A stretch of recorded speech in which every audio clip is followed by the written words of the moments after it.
Assalamualaikum warahmatullahi wabarakatuh.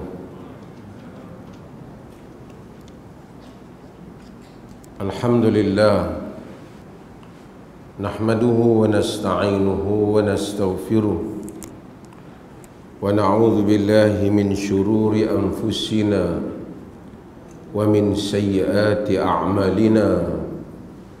Man yahdihillahu fala mudilla lahu wa man yudlil fala hadiya lahu. Asyhadu an la ilaha illallah wahdahu la syarika lahu wa asyhadu anna Muhammadan abduhu wa rasuluh, amma ba'd. Hadirin dan hadirat yang dirahmati Allah, alhamdulillah kita sambung semula perbincangan kita dalam kitab Bulughul Maram. Sebelum saya nak menyebut hadis yang akan kita baca pada malam ini, saya suka untuk menyentuh perkara yang setiap tahun kita sebut, tetapi sekadar tazkirah, fadzakir, yakni mengingatkan, iaitu malam ini merupakan malam Jumaat yang pertama bulan Rejab. Bulan Rejab merupakan salah satu daripada bulan-bulan haram, bulan-bulan yang dihormati, maksiat di dalamnya digandakan dosa. Di sana ada hadis yang palsu berhubung dengan fadilat malam Jumaat pertama bulan Rejab. Saya sebut mukaddimah ini kerana ada orang duk tanya, walaupun tiap-tiap tahun kita telah pun menjelaskan hal ini. Kerana ada pihak dalam negara kita ini, dalam negeri ini, alhamdulillah, mudah-mudahan tak ada. Ada pihak dalam negara kita ini, dia cuba menghidupkan petua-petua lama, amalan-amalan lama yang dia anggap sebagai, apa salahnya kita nak buat hadis palsu pun hadis juga, dia kata. Kita kata palsu, dia kata tak kira lah hadis. Dia demam sikit.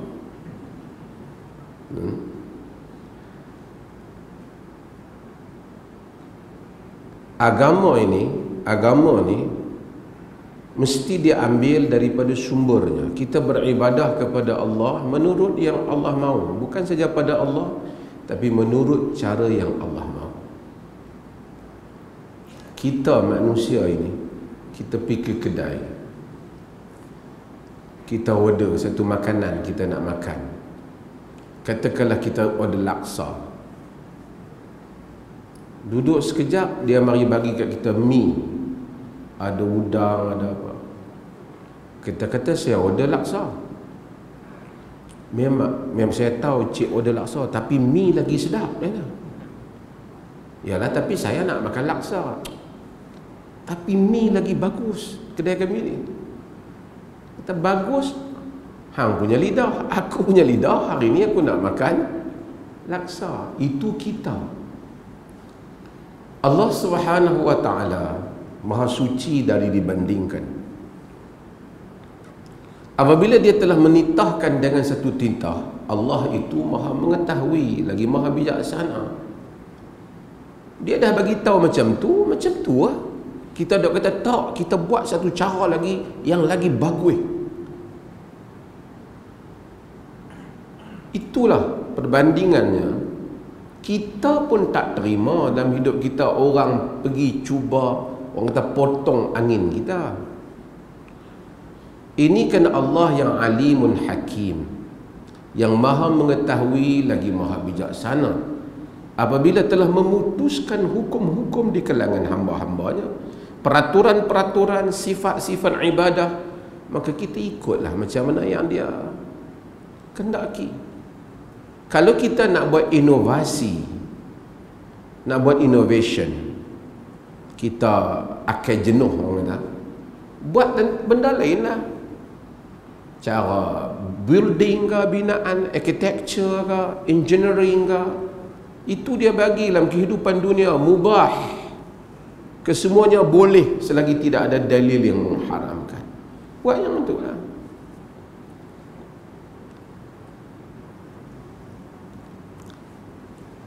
Di dalam hadis yang diriwayatkan oleh Imam Muslim dalam sahih daripada Abi Hurairah radhiyallahu anhu, Nabi sallallahu alaihi wasallam bersabda, Nabi kata, la takhtassu lailatal jumu'ati biqiyamin min baini layali wa la takhussu yawmal jumu'ati bisiyamin min bainil ayyam illa an yakuna fi sawmin yasumu ahadukum. Nabi kata, jangan kamu khususkan pada malam Jumaat dengan apa-apa sembahyang yang tidak ada pada malam-malam yang lain. Tak ada sembahyang special malam Jumaat. Nabi kata jangan, tak ada. Nabi kata dalam Sahih Muslim, Nabi kata, jangan kamu khususkan hari Jumaat dengan satu puasa yang tak ada pada hari-hari lain, melainkan dia adalah merupakan puasa yang kamu puasa di kalangan puasa kamu. Yang ni kita dah nazar nak puasa 3 hari, salah satunya hari Jumaat. Apa? Bukan kita khususkan hari Jumaat. Dia dalam hak mana yang kita nak amalkan tu, dia ada dalam tu. Bukan kerana khusus hari Jumaat. Tak. Hadis Nabi sahih. Kita kata itu pahamannya. Lalu kita baca qaul ulama dalam tafsirkan benda ni. Saya baca apa qaul ni kata. Wa fi hadzal hadithi an-nahyu as-sarih an takhsisi lailatil jumu'ati bi salatin min baini layal wa yaumiha bisawmin kama taqaddam wa hadha muttafaqun ala karahiyatihi wa ihtajja bihi ulama ala karahati hadhihi salati al-mubtadi'ati allati tusamma ar-raghaib. Apa makna dia? Sekali saya beritahu siapa yang kata benda ni. Pada hadis ini larangan yang jelas mengkhususkan malam Jumaat dengan satu semayang yang tak ada pada malam-malam yang lain. Mengkhususkan hari Jumaat dengan puasa yang tak ada pada hari-hari lain, seperti mana yang telah dinyatakan.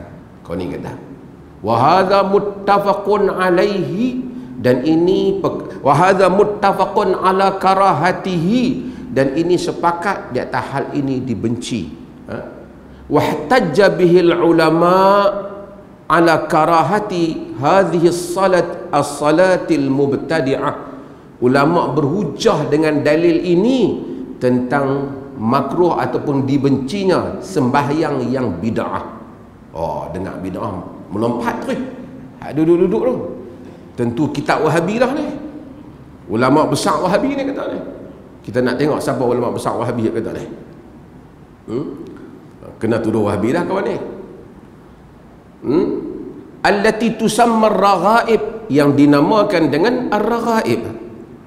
Qatalallahu wadi'aha, semoga Allah membinasakan orang yang mengada-ngadakan sembahyang tu. Qatallah ni berat, bunuh, Allah bunuh orang yang mengada-ngadakan sembahyang ni. Wa mukhtari'aha, dan mengada-ngadakannya. Fa innaha bid'atun munkaratun minal bid'ah allati hiya dhalalatun wa jahalah. Kerana dia adalah bid'ah yang mungkar di kalangan bid'ah, yang padanya kesesatan dan kejahilan. Wahabi besar kawan ni. Sekali kita tengok siapa dia kata ni. Mereka dengar yang ni melompat. Puak-puak ni baca buku Wahabi. Dia ni memang teruk Wahabi besar. Yang buku yang kata ni. Wa fiha munkaratun zahirah, padanya kemungkaran-kemungkaran yang zahir, yang jelas. Waqad sannafa jama'atun minal a'immah, telah menulis sekumpulan daripada para imam musannafatin nafisatin fi taqbihiha, tulisan-tulisan yang sangat bernilai di dalam memburukkan sembahyang yang diada-adakan tu. Sembahyang malam Rejab ni, hak depa duk kempen ni. Ada geng-geng duk kempen lah ni. Wa tadlili musalliha, dan mereka menyesatkan orang yang menunaikan solat. Sembahyang boleh jadi sesat, teruk buat ni. Wa mubtadi'aha, sekali lagi, dan orang yang membuat kerja bid'ah ini. Wa dalilu qubhiha wa butlaniha wa tadallu fa'iliha akthar min an tuhsa, dan dalil tentang buruknya, batilnya, sesatnya pelakunya terlalu banyak untuk dinilai. Ini memang Wahabi besar. Berapa kali perkataan bid'ah duk sebut? Siapa yang sebut ni? Al-Imam Nawawi rahimahullah mensyarahkan Sahih Muslim. Dengar tu, Imam Nawawi Wahabi, dia kata. Dia kata ulama dulu mana ada duk kata bid'ah. Kita kata bid'ah, Imam Nawawi kata apa? Sesat, jahil, bid'ah. Takkanlah orang semayang sesat, takkan orang semayang Tuhan nak bubuh dalam neraka. Satu rakaat pula tu.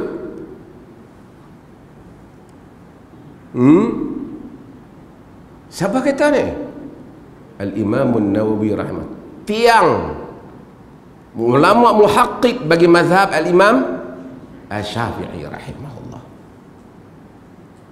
Bubuh, jangan bubuh nama tempat, nama Imam Nawawi, buat kerja tak semacam dengan Nawawi kita.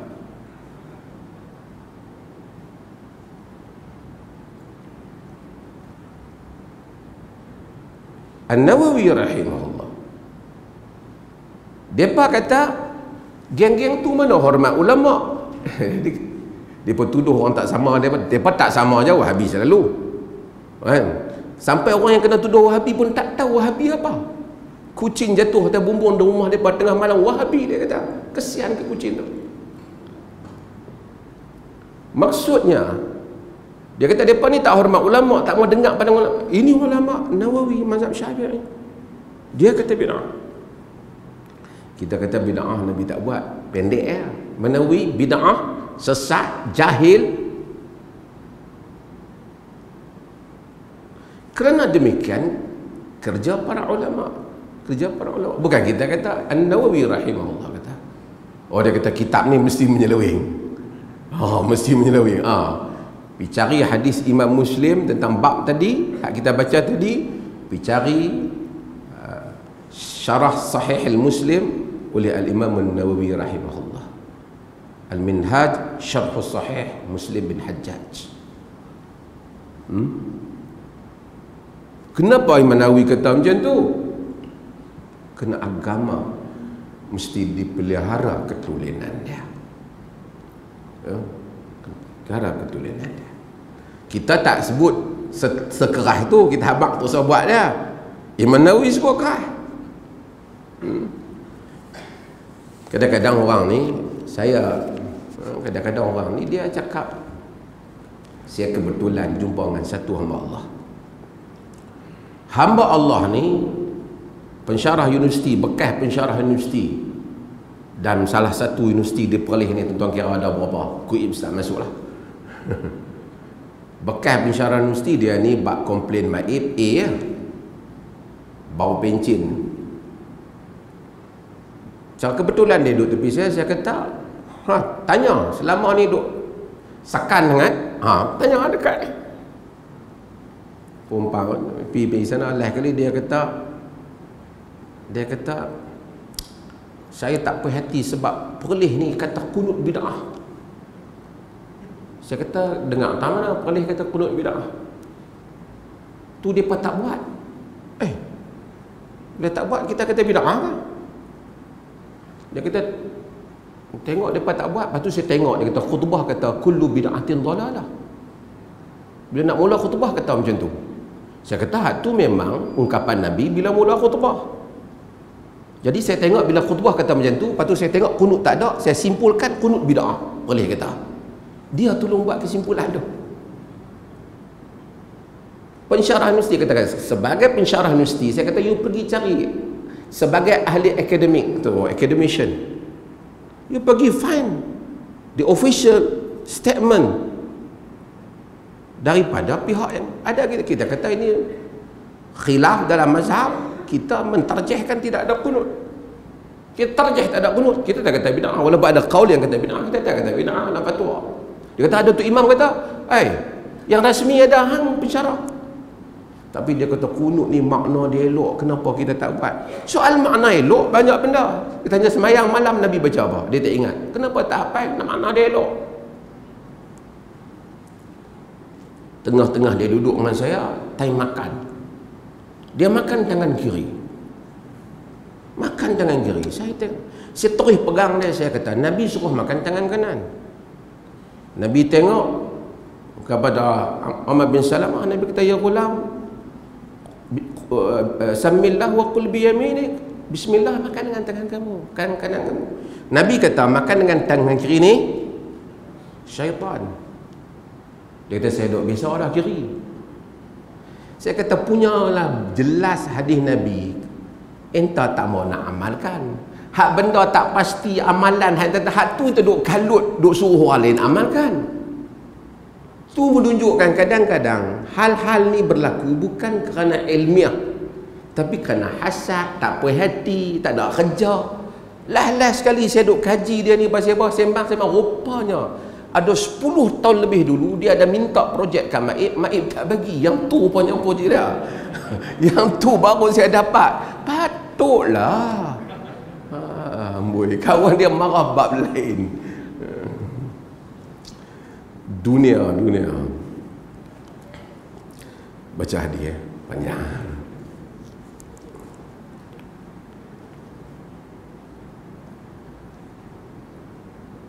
Wa an Abi Hurairah radhiyallahu an qala Rasulullah sallallahu alaihi wasallam, man sami'a rajulan yanshudu dhalatan fil masjidi falyaqul la raddaha Allahu alayka fa innal masjida lam tubna li hadha, rawahu Muslim. Ini satu lagi hadis yang diriwayatkan oleh Imam Muslim daripada Abu Hurairah radhiyallahu anhu.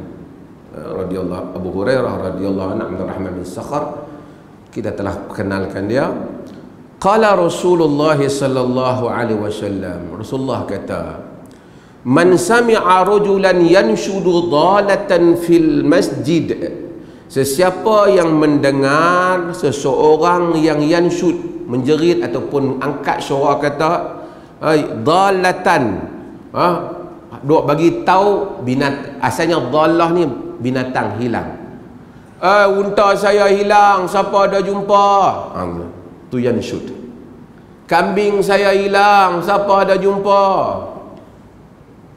Lembu saya hilang, siapa ada jumpa?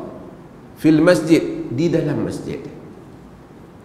Pasal apa hal ni berlaku?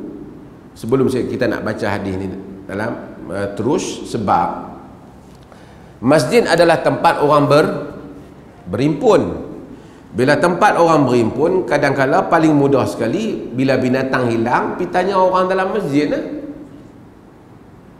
Pada zaman dulu, sekarang tak apalah, ada medsos kan, ada media sosial. Dulu tak ada. Dia apa, badui padang pasir mana ke apa, barang hilang masuk dalam masjid, ataupun binatang hilang masuk dalam masjid, jerit dalam masjid ataupun angkat suara dalam masjid, bagi tahu bahawasanya siapa jumpa barang saya. Jadi masjid jadi tempat untuk iklan barang orang hilang. Pasal itu pusat dia, kerana pusat tempat orang bertumpah. Nabi kata sallallahu alaihi wasallam, kalau sekiranya kita dengar orang kata macam tu dalam masjid, falyaqul, hendaklah kita kata, seorang tu kata, la raddahallahu alaika. Allah Ta'ala tak akan mengembalikannya kepadamu. Sunnahnya kita kata Allah tak akan mengembalikan barangmu yang hilang.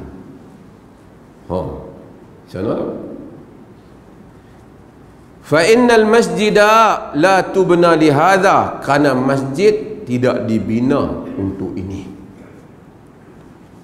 Di kalangan para ulama, mereka berbincang, adakah fa innal masjida la tubna li hadha, masjid tak dibina untuk ini tu termasuk dalam hak perlu kita kata ke, ataupun yang tu ulasan Nabi yang kemudian? Zahirnya yang nampaknya macam doa kita patut sikit dah, la raddahallahu alaika, Allah tak kembalikannya kepada kamu. Tak ni bila orang tu kata barang saya, Assalamualaikum tuan-tuan, tuan-tuan ada nampak tak saya punya motosikal hilang dah 3 hari dah, pergi kat depan masjid ni, kita dengar, kita jawab la raddahallahu alaika, la raddahallahu alaika, Allah tak bagi pulang baliklah barang tu.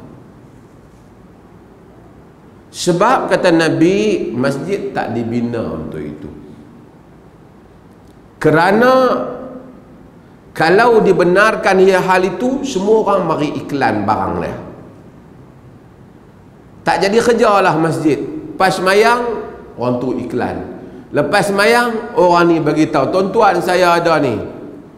Nanti kita tengok lagi ada tentang menega pula. Lepas tu kau ni pula, tuan-tuan saya baru saja buka pasar raya, harap boleh tolong beli tu.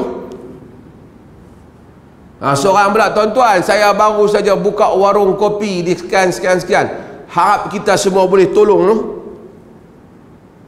Masjid akan jadi tempat macam apa? Pasar. Semua orang mengiklankan kepentingan diri dia,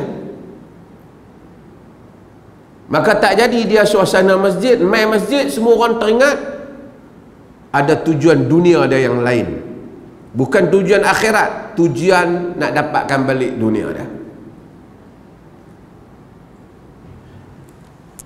Para ulama berbincang tentang hukum orang yang pi iklan bagi tahu barang dia hilang. Dhalah maksud binatang, termasuklah barang lah juga. Apa hukum? Di kalangan mereka menyatakan ia adalah sesuatu yang haram. Bukti haram kerana Nabi suruh doa bagi tak dapat balik. Kita tak boleh doa macam tu. Kalau kita tengok orang di luar masjid kata, tuan-tuan saya ada hilang barang, kita tak boleh kata la raddahallahu alaik, semoga Tuhan tak bagi barang balik. Tak boleh, sebab dia iklan di luar masjid. Patut kita doa supaya Allah bagi balik. Pasal apa kita doa dalam masjid macam tu? Sebab dalam masjid dia telah merosakkan tujuan masjid. Dia telah merosakkan tujuan masjid, iaitu masjid dijadikan kepentingan diri dia untuk iklan barang dia. Saya di Penang dulu pernah ada satu penceramah tu, terkenal lah juga. Dia baru buka pasar raya, bukan pasar raya lah, macam mini market lah dia buka. Dia kempen dalam khutbah dia, siap dia habaq lagi, siapa yang tak beli kalau saya buka dan saya gagal pasar raya, tuan-tuan bertanggungjawab kepada Allah Ta'ala kerana tidak menolong sesama Islam. Dia gempak orang lagi.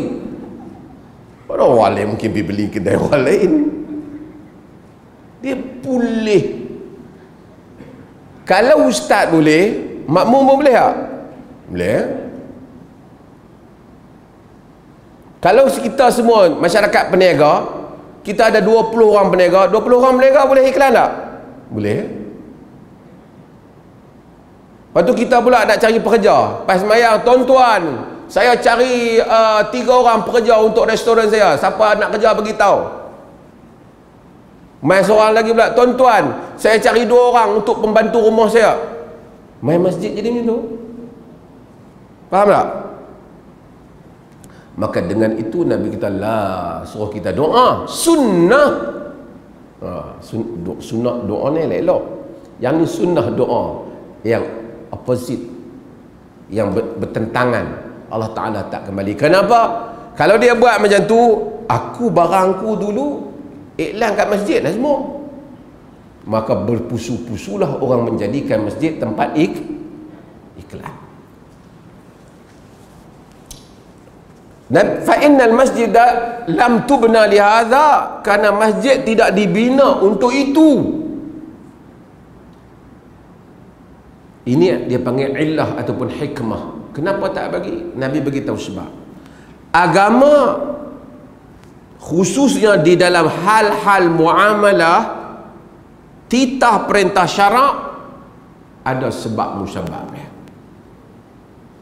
Karena macam selalu saya ulang, nak bagi faham tu saya ulang, dah beribu kali ulang.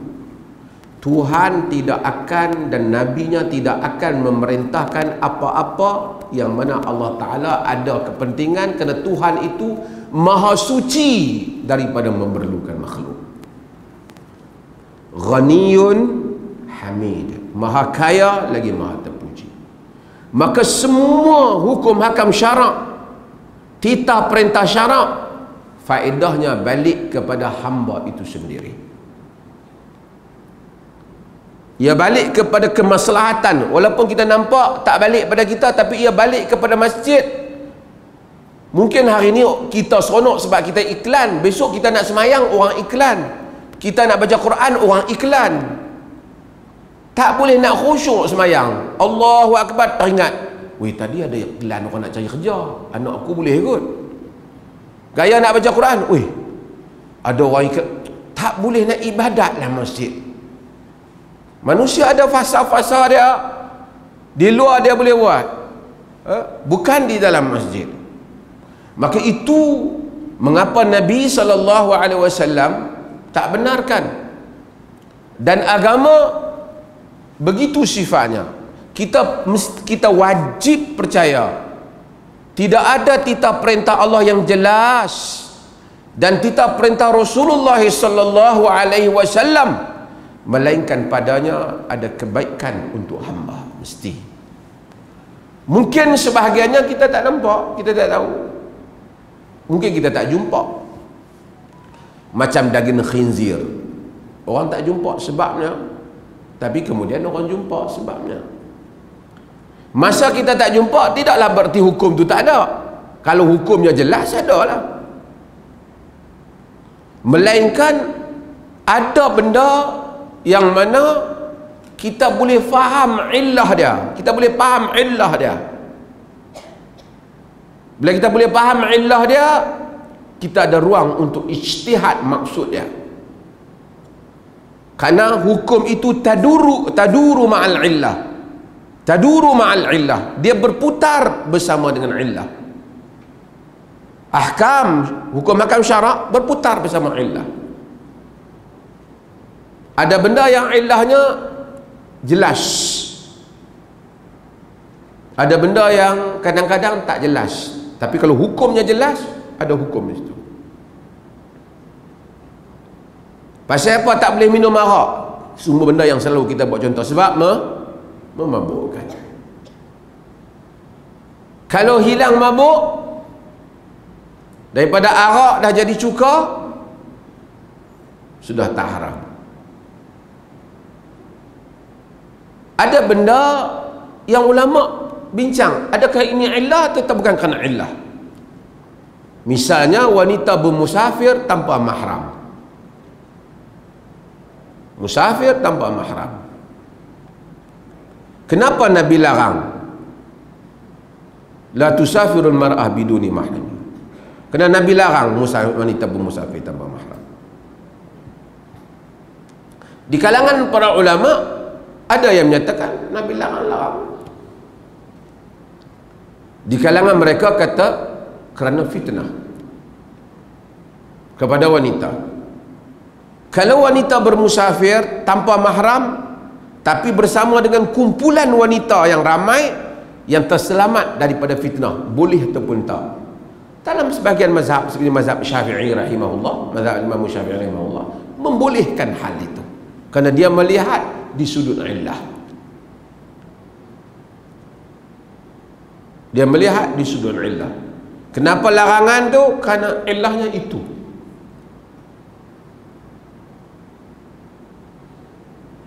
Ada benda suruhannya jelas. Jilatan anjing basuh 7 kali, salah satu dengan air tanah. Illah dia kerana air tanah apa, kita tak dapat tahu. Kemudian orang buat kajian, tapi hal itu masih berjalan. Di kalangan para ulama kata maintain dengan air tanah. Di kalangan mereka menyatakan jika tidak ada air tanah, apa-apa yang sabun, daun-daun yang mengambil tempat macam tanah boleh. Ada kaul di kalangan para ulama yang menyebut hal seperti itu. Kerana melihat pada illah. Tak apa, cuma ini adalah kenapa Nabi bagi tahu, kerana perbuatan itu menyanggahi tujuan masjid. Kita kata Allah seorang je, kalau seorang boleh, 2 orang mesti boleh. Betul tak? Kalau 2 orang boleh, 3 orang boleh. Tak bolehlah Tok Imam kata, tak, aku benarkan dia saja. Kita tanya, apa kuasa Tok Imam dia saja boleh? Dia kawanku. Tak boleh lah. Dia menantuku, tak boleh lah. Mesti sama. Maka Nabi SAW tak benar.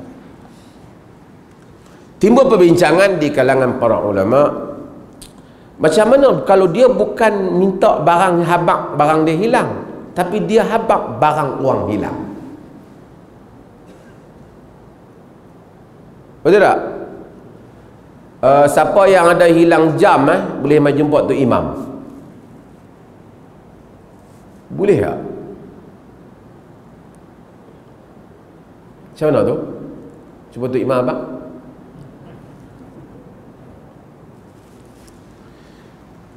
Di kalangan para ulama, mereka menyatakan ini termasuk benda yang sama di kalangan para ulama. Namun di kalangan mereka membedakan hal ini. Mereka kata dia tak sama dengan satu orang habak barang dia hilang dengan satu orang yang habak nak bagi balik barang orang yang hilang. Hak yang pertama, kepentingan diri dia. Yang kedua, dia tak ada kepentingan kebaikan untuk orang lain. Terutama apabila benda tu berlaku di dalam masjid. Tapi kalau barang tu hilang di luar masjid, dia pergi iklan di luar masjid. Kalau satu orang dia hilang barang, habis tu tak boleh ke kalau saya hilang barang, saya nak pergi habaq kat masjid? Boleh, tapi bukan dalam masjid. Di mana? Di luar masjid. Kat pintu orang nak keluar tu, Assalamualaikum tuan-tuan, saya ada hilang ni, bagi tahu kat sana. Bukan tempat ibadat dalam masjid. Cumanya bahagian yang bagi tahu siapa ada barang hilang mai jumpa dia, diringankan fatwa oleh para ulama. Sebahagiannya menyatakan ini tak termasuk dalam maksud hadis, kerana yang ni dia buat baik pada orang, terutama barang yang orang masih ada dalam. Apabila kehilangan tu membabitkan dalam masjid dan ia di bawah urusan takbir masjid. Jangan pergi hilang di hulu kampung sana tu, dia kalut duk main habaq dalam masjid. Melainkan kawan yang iklan tu ada kepentingan perniagaan lain. Siapa yang ada hilang barang boleh jumpa tu imam, tapi cas dia RM5 seorang. Dia ada bisnes. Dia ada kepentingan. Itu tidak dibolehkan. Itu tidak dibolehkan. Ini hal-hal yang dibincangkan oleh para ulama di dalam masalah ini. Okey. Hadis yang berikutnya. Wa an Abi Hurairah radhiyallahu anhu anna Rasulullah sallallahu alaihi wasallam qala idza ra'aitum man yabi'u aw yabta'u fil masjid faqulu lahu la arbahallahu tijaratak, rawahu an-Nasa'i wa Tirmidzi wa hassana. Hadis ini riwayat al-Imam an-Nasa'i dan Tirmidzi, dan Tirmidzi menghassankannya, dan hadis ini sahih. Daripada Abi Hurairah radhiyallahu an, bahawa Rasulullah sallallahu alaihi wasallam bersabda, "Idza ra'aitum man yabi'u aw yabta'u fil masjid." Jika kamu melihat orang yang menjual atau membeli di dalam masjid, faqulu lahu, katakan kepadanya, la arbahallahu tijaratak, Allah Ta'ala tidak akan menguntungkan jual beli kamu. Dia jadikan masjid tempat jual beli. Tuan-tuan, saya ada jual sekian-sekian, siapa nak beli mai? Biasanya tuan-tuan jangan buat. Siapa yang selalu buat perangai ni? Siapa selalu buat perangai ni? Ustaz, tapi bukan dalam negara kita, di Somalia ataupun di Kenya.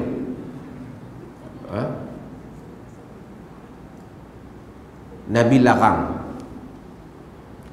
Tuan-tuan, malam ni saya mai, lepas ceramah ni saya juga ada jual barang-barang saya sikit, saya bawa mai. Ada krepek, ada ayak yang telah saya jampi, kalau anak tak cerdik makan jadi cerdik. Ada kurma yang telah saya campur dengan sekian-sekian, kalau makan jadi sekian-sekian. Nak bagi bunyi agama sikit, 10% daripada pembelian itu akan saya sumbangkan kepada madrasah saya. Itu dia punya marketing lah. Dia punya marketing tu. Ini semua benda yang dilarang oleh Nabi SAW. Jual beli dalam masjid. Sunnah. Kita dengar benda macam ni, kita kata la arbahallahu tijaratak, Allah tak akan menguntungkan penjual beli kamu. Jual beli maksud apa? Urusan muamalah yang ada tukar barang yang membabitkan keuntungan. Para ulama membahaskan hadis-hadis ni. Di kalangan mereka menyatakan, jumhur dulu, dia kata makruh jual beli dalam masjid, belum sampai haram. Tapi kalau sampai mengganggu orang solat, haram. Tapi kalau tak mengganggu, makruh. Dalam kalangan ulama seperti mazhab Hanbali, dia kata haram berdasarkan hadis ni, kerana Nabi suruh kita doa supaya tak untung dia.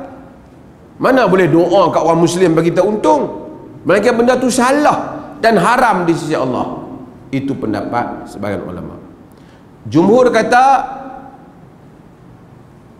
makruh, dibenci oleh syarak, tapi belum sampai haram. Kalau ganggu orang solat, haram. Tapi kalau dia duduk tepi kawan dia mai, dia bawa keluar, aku ada minyak wangi nak beli, berapa dia? RM10. Mazhab Hanbali kata haram. Jumhur kata makruh buatan tu. Cuma yang pasti sunnahnya kita tengok Allah Ta'ala tak untungkan jual beli kamu. Kemudian mereka berbincang pula, kalau haram, jual beli itu sah ke tak? Jumhur para ulama menyatakan jual beli itu sah, makruh dan tapi jual beli sah. Karena jual beli apabila syaratnya cukup sah. Dalam mazhab Hanbali dia kata jual beli tidak sah, kena ambil balik duit tu, kena pergi buat akad lain di luar masjid. Wallahu ta'ala alam, yang sahihnya jual beli itu sah. Pasal syarat jual beli itu cukup. Tapi apapun, jual beli itu tidak diberkati. Kerana Nabi suruh Nabi suruh apa? Doa. Tak mustahil malaikat pun doa yang sama Nabi suruh. Idza ra'aitum, jika kamu tengok. Walaupun mungkin kita tak tengok, jika kita tahu. Kemudian para ulama bincang, pada zaman sekarang orang boleh jual beli, buka handphone boleh jual beli. Klik beli barang kat Shopee. Sebelum nak balik, klik dulu, sekali sampai rumah, Tak mau sebutlah. Syarikat yang makanan tu, dia dah hantar barang mari ke rumah kita. Apa hukum tu? Sekurang-kurangnya makruh di dalam masjid. Tapi kalau sampai peringkat pakat duk bangkit jual temikai lah dalam ni, lepas tu tentu jual cepedak lah, sehingga menjadikan masjid bagaikan pasar yang mengganggu orang beribadah, hukumnya haram. Hukumnya adalah haram. Dan sunnah Nabi SAW di dalam hal ini, apabila kita melihat orang melakukan hal itu, kita pun doa supaya tak untung. Sebab tu buat benda ni di luar masjid. Buat hal ni di luar masjid. Walaupun ada khilaf tu, buat benda ni di luar masjid. Sehingga orang dia kata makruh je, tapi tahu tu doa tu. Doa, manusia doa.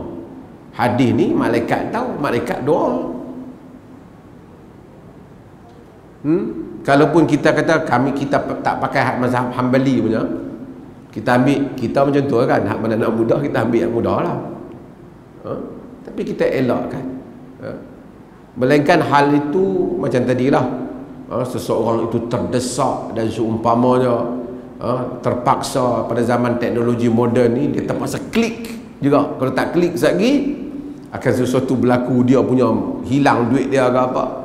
Tapi untuk mengelakkan itu, yang afdal, dia langkah keluar daripada kawasan masjid ni. Masjid apa? Kawasan yang mana kita beriktikaf, beribadat di dalamnya ni masjid. Tandas walaupun duduk dalam kawasan pagar masjid, dia bukan masjid. Kita tak iktikaf dalam tandas. Setengah orang dia buat petak-petak tu, dia kata bukan dalam masjid, di luar masjid, di tepi tu. Itu juga masjid. Kerana kita salat dan boleh berniat untuk iktikaf di dalamnya.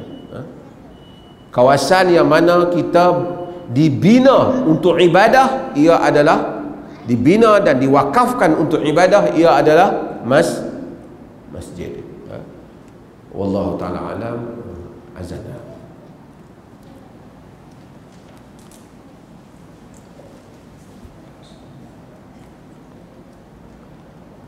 Allahu Akbar, Allahu Akbar, Allahu Akbar,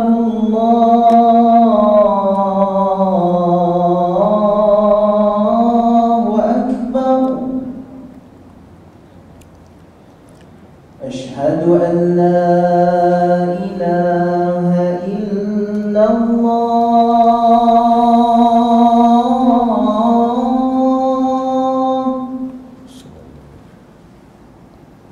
أشهد أن لا إله إلا الله.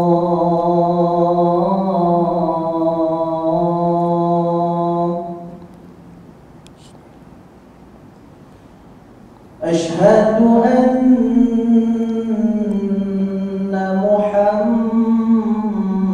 محمدا رسول الله.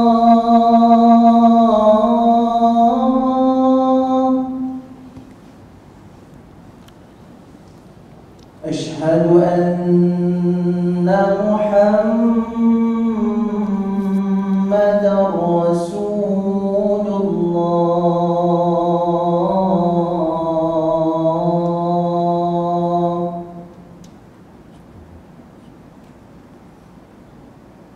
حي على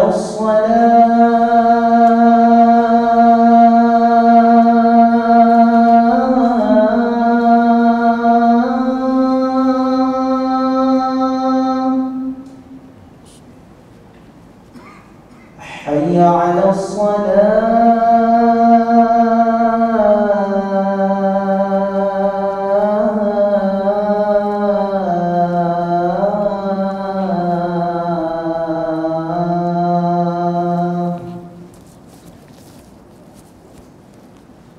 حي على الفلاح.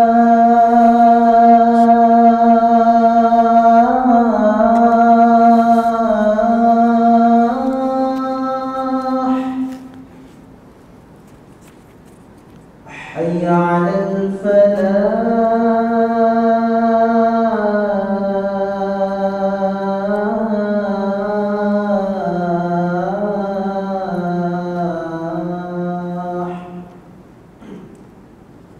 Allahu Akbar,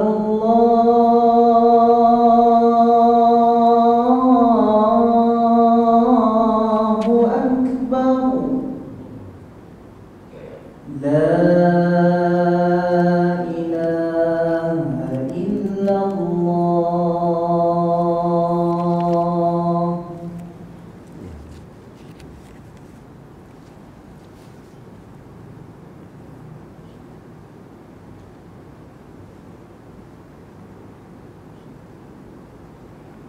Tuan-tuan, siapa ada soalan dia boleh hantar sekarang sebelum saya jawab sebagai soalan yang ada di sini.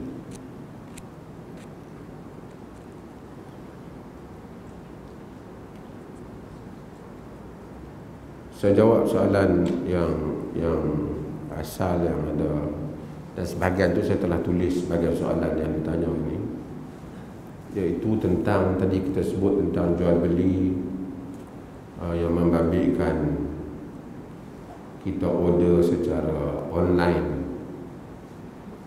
Sekiranya kita order barang, dia hantar barang yang lain, apakah boleh kita gunakan barang tu ataupun tak? Kita order umpamanya jenis A, dia hantar jenis B, berbeza. Ataupun kita nak beli warna kuning, dia hantar warna biru, boleh ataupun tak kita gunakan, kerana dia tak tuntut pun. Kalau sekiranya barang itu dihantar dan tak sama seperti yang kita sifatkan masa kita order tu, maka di sana boleh berlakunya apa yang disebut dalam kitab fiqh sebagai bab al-khiyar, pilihan, dan ini disebut di dalam hadis Nabi SAW. Khiyar kadang-kadang disebabkan kerana aib, barang tu cacat, dia hantar mai kat kita, tak boleh guna. Mungkin dia ada 10 function, satu tak boleh guna, so kita boleh melakukan khiyar.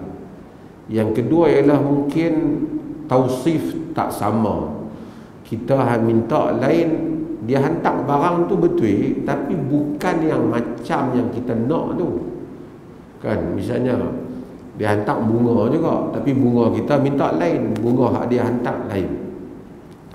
Semua barang ni pada kaedahnya boleh khiyar. Maksud wajib dia kena ganti jika kita hantar. Termasuk orang Islam sekarang ni, ramai yang duk kerja ni, dia kata dah hantar dah, pakai je lah. Sebagai orang dia akai, barang dia tak habis, orang minta yang lain, dia hantar yang lain. Kalau dia hantar barang yang lain, kita boleh khiyar, yang ni kita boleh tukar balik dengan syarat kita jangan guna. Kalau kita guna, berarti kita bersetuju untuk beli ya? Kita guna, kita bersetuju untuk beli. Kalau kata saya memang guna tapi saya tak setuju untuk beli, kita tetap kena bayar juga, sebab dhaman, ganti rugi. Ganti rugi di atas barang tu. Okey, kalau dia hantar barang tu mai kat kita, kemudian bukan yang kita mau, kita nak kena hantar balik kat dia. Siapa yang kena tanggung kos hantar balik? Penjual ke pembeli? Siapa kena tanggung? Penjual kan. Kalau dia tak mau tanggung kos, kita tak wajib hantar balik, tapi dia memang wajib kembalikan duit kita, pasal dia tidak berhak memberikan kos tambahan yang mana bukan menjadi kewajipan kita, melainkan ada perjanjian di dalam akad yang sebelum daripada itu, melainkan jika tak wajib. Dan ini adalah perkara-perkara yang saya sebut secara umum ni, kerana kita sekarang ni banyak berniaga online dan seumpamanya. Kita tak boleh, saya pun pernah order satu barang, dia hantar yang lain, Saya kenal owner dia tu, tahu owner dia tu, kita tak apa siapa hantar yang lain tak sama macam awal. Dia kata pak dia suruh hantar, mana tahu kot Datuk Mufti berkenan hak ni. Mana boleh macam tu. Kita minta hak lain, dia nak promosi barang lain tapi hantar main kat kita barang tu. Dia tak boleh lah. Dia tak boleh buat macam tu. Dan ini soal jual beli lah, soal halal haram. Orang-orang yang sebab tu Sayyidina Umar tak benarkan orang masuk ke dalam pasar melainkan mempelajari hukum hakam tentang jual beli. Sekarang ramai orang berniaga online ni pun dia hendaklah sama tahu hukum hakam ni. Kalau orang pesan macam tu, kita wajib bagi macam tu. Kita tak boleh ubah pesanan dia. Okey. Dan kita tidak boleh ada ghish. Kita tak boleh ada penipuan. Pasal sekarang bila online, orang boleh tipu. Dia buat macam mana? Dia ambil gambar benda tu punya elok, kita nampak punya besar, dan kita tak nyatakan dia besar mana, melainkan kita sifatkan dia ni panjang berapa inci ataupun panjang berapa sentimeter, berapa milimeter, kita bagi tahu. Dia tak bagi tahu. Kita buat bagi gambar tu nampak, memang kita pun tahu siapa tengok ni memang akan terpengaruh dengan gambar ni, akan beli. Memang bila mai bukan macam tu lah. Ini termasuk dalam ghish. Man ghashana falaysa minna. Siapa yang menipu kami bukan di kalangan kami. Itu yang Nabi kata, afala ja'altahu fawqa ta'am likay yarahu an-nas. Kenapa kau tak letak di atas supaya orang nampak? Kenapa kau letak yang basah tu di bawah? Ini penipuan. Sama juga, tuan-tuan, kita jujur. Orang main nak beli di kedai kita, kita ambil gambar nasi ke gulai kita ambil gambar. Kita tak tahu macam mana. Kita tengok pada gambar ni memang lah. Udang nampak besar ni pasal kita nampak ukuran saiz mi tu dengan udang tu memang udang besar. Pasal pinggan tu nampak macam nak separuh pinggan tu besarnya udang tu. Mamai besar ni. Ini cicit udang. Tadi nenda dia. Kita buat kecil. Yang tu gambar bang besar lah. Dia dah ghish. Memakan harta orang cara yang haram. Penipu. Melainkan dia tulis terang-terang gambar hanyalah hiasan, tidak ada kena mengena dengan mi yang hidup ataupun mi yang mati. Itu tak apa.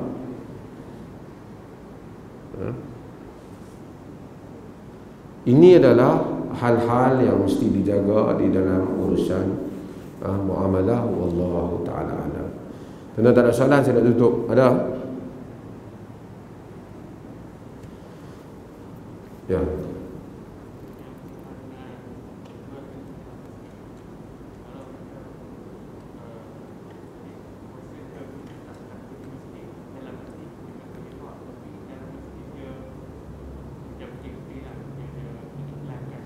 Dia iklan tadi termasuk dalam hadis insya'udhallah tadi. Iaitu dia jual beli. Para ulama dalam kitab fiqh sebut masalah ni.